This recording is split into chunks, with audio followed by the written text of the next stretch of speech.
ನೀವೆಲ್ಲ ಯೂತ್ಸ್ ಮನಸ್ಸು ಮಾಡಬೇಕು. ಯೂತ್ಸ್ ಮನಸ್ಸು ಮಾಡಿದ್ರೆ ಏನು ಬೇಕಾದರೂ ಮಾಡ್ಬೋದು. ಸೊ ಶರಾವತಿ ನದಿ ಹೊನ್ನಾವರಕ್ಕಷ್ಟೇ ಸಂಬಂಧಪಟ್ಟ ನದಿ ಅಲ್ಲ, ನಮ್ಮ ಇಡೀ ಉತ್ತರ ಕನ್ನಡಕ್ಕೆ ಜಿಲ್ಲೆಗೆ ಸಂಬಂಧಪಟ್ಟ ನದಿ. ಶರಾವತಿ ಒಂದು ಮೂಕ ನದಿ, ಅದನ್ನು 70% ಆಲ್ರೆಡಿ ಸತ್ತೋಗಿದೆ. ಈ ಯೋಜನೆಯಿಂದ ಪೂರ್ತಿಯಾಗಿ 100% ಕೂಡ ಅದರದ್ದು ಸಾವಾಗುವ ಎಲ್ಲ ಮುನ್ಸೂಚನೆಗಳು ನಮಗಿದೆ. ರೋಡ್ ಆಗ್ತದೆ ನಿಮ್ಗೆ, ನಮಗೂ ಹಂಗೂ ಅನಿಸ್ತು. ಅಂದ್ರೆ ಈ ರೋಡ್ ಇವಾಗ ನೀವೇ ನೋಡಿದ್ರಲ್ಲ, ಅಯ್ಯೋ ರೋಡ್ ಆಗ್ತದೆ, ನಮ್ಮೂರೊಂದು ಇಂಪ್ರೂವ್ ಆಯ್ತು, ಯಾವ ಬೇಕಾದ್ರೂ ಬರ್ಬೋದು ಹೋಗ್ಬೋದು. ಆದ್ರೆ ಏನ್ ಮಾಡ್ತಾರೆ ಏನು ನಮ್ಗೆ ಗೊತ್ತಿಲ್ಲಲ್ಲ. ಕಡ್ಕಡಿ ಗೊತ್ತಾಗಿದೆ ಈ ರೀತಿ ಏನೋ ಕರೆಂಟ್ ಉತ್ಪಾದನೆ ಪ್ರಾಜೆಕ್ಟ್ ಆಗ್ತದೆ, ಅದರಿಂದ ನಮಗೂ ಎಫೆಕ್ಟ್ ಆಗ್ತದೆ, ಭೂಕುಸಿತ ಆಗ್ತದೆ.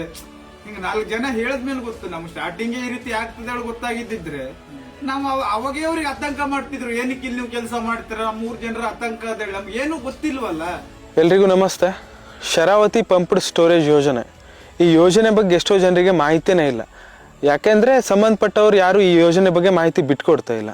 ಉತ್ತರ ಕನ್ನಡ ಜಿಲ್ಲೆಯ ಗೇರ್ಸೊಪ್ಪದ 360 ಎಕರೆಗೂ ಹೆಚ್ಚು ಅರಣ್ಯ ಪ್ರದೇಶವನ್ನು ನಾಶ ಮಾಡಿ ಮಾಡ್ತಿರುವಂತ ಯೋಜನೆ ಇದು. ಈಗ ನಾವೆಲ್ಲ ಮಾಡ್ಬೇಕಾಗಿರೋ ಕೆಲಸ ಏನಂದ್ರೆ ನಮ್ಮ ಜಿಲ್ಲೆಗೆ ಈ ಯೋಜನೆ ಬೇಡ ಅಂತ ಹೇಳ್ಬೇಕು. ಸೊ ಅದಕ್ಕೊಂದು ಅವಕಾಶ ಏನಿದೆ ಅಂದ್ರೆ ಇದೇ ತಿಂಗಳು 18ನೇ ತಾರೀಕಿಗೆ ಗೇರ್ಸೊಪ್ಪದ ಗುತ್ತಿಕನಿಕಾ ಪರಮೇಶ್ವರಿ ದೇವಾಲಯದಲ್ಲಿ ಪಬ್ಲಿಕ್ ಹಿಯರಿಂಗ್ ನಡೀತಿದೆ.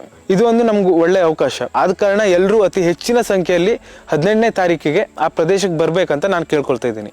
ಈ ಶರಾವತಿ ಪಂಪ್ ಸ್ಟೋರೇಜ್ ಯೋಜನೆ ಬಗ್ಗೆ ಸಿಂಪಲ್ ಆಗಿ ಹೇಳಬೇಕು ಅಂದರೆ, ಡ್ಯಾಮಿಂದ ಬಿದ್ದಿರುವ ನೀರನ್ನು 350ಕ್ಕೂ